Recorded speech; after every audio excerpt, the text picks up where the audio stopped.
They must go.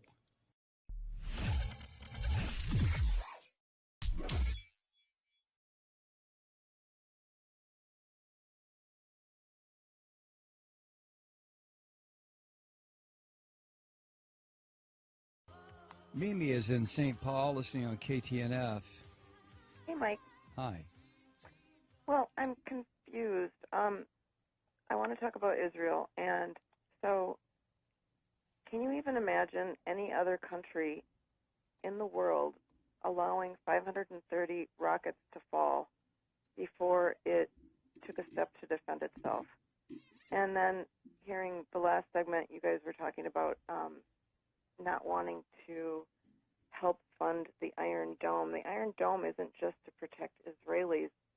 It's also so that they don't have to fire back and cause casualties in these areas of the Gaza Strip where the population is so densely populated.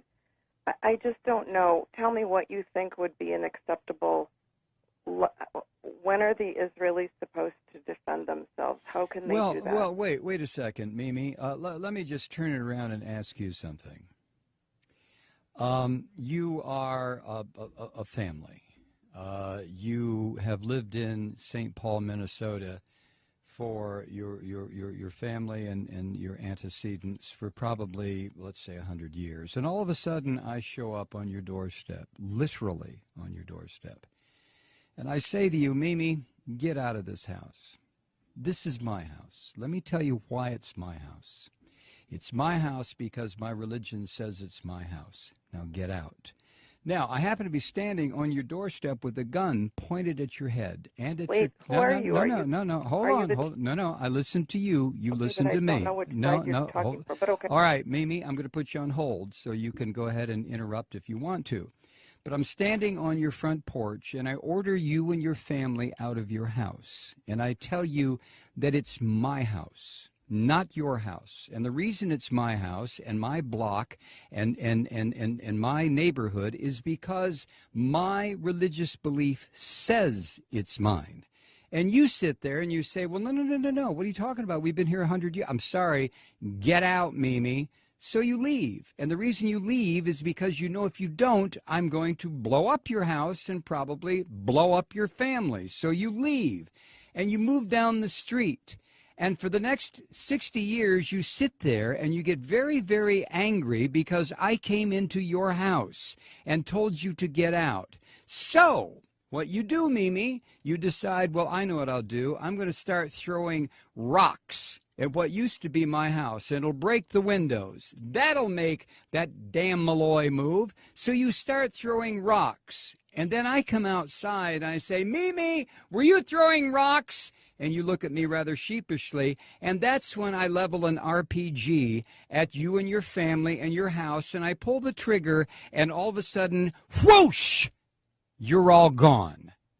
Now, which of us is the terrorist? You tell me. But tell me on another phone call, Mimi, because I'm not going to get involved in a big discussion about this. Thank you. Wow. When does Israel have a right to defend itself? Well, when do I have a right to defend myself? I came in and took Mimi's house. So if Mimi attacks me, who's going to say, well, Malloy, you have a right to defend yourself because Mimi's attacking you? And somebody else will say, yeah, but you took Mimi's house. Yeah, but, possession is 9/10 of the law. Nah, possession is 99.9% of the law. And besides, God gave me this land. What the hell is Mimi doing on it? All I had to do was come here and remind her, Mimi, get out. God gave this land to me. Now, if Mimi doesn't like that, she can go live in the little ghettoized area that I've set up for her near the Mississippi River in St. Paul, where there's bad electricity, bad water, the fish are no good to eat, and Mimi can stay there until hell freezes over. Or Mimi can throw rocks at my house, used to be her house, in which case I will level a couple of grenades at her. So the question, Mimi, is not, when do I have a right to defend myself? I stole your house. I stole your neighborhood. I stole your friend's house. I stole the corner grocery store. I took it all. When do I have a right to defend myself? You have to be kidding. You have to be kidding. Let me recommend a book for you, Mimi. It was written by Rabbi Meir Kahana. The title is They Must Go. Read it and call me back.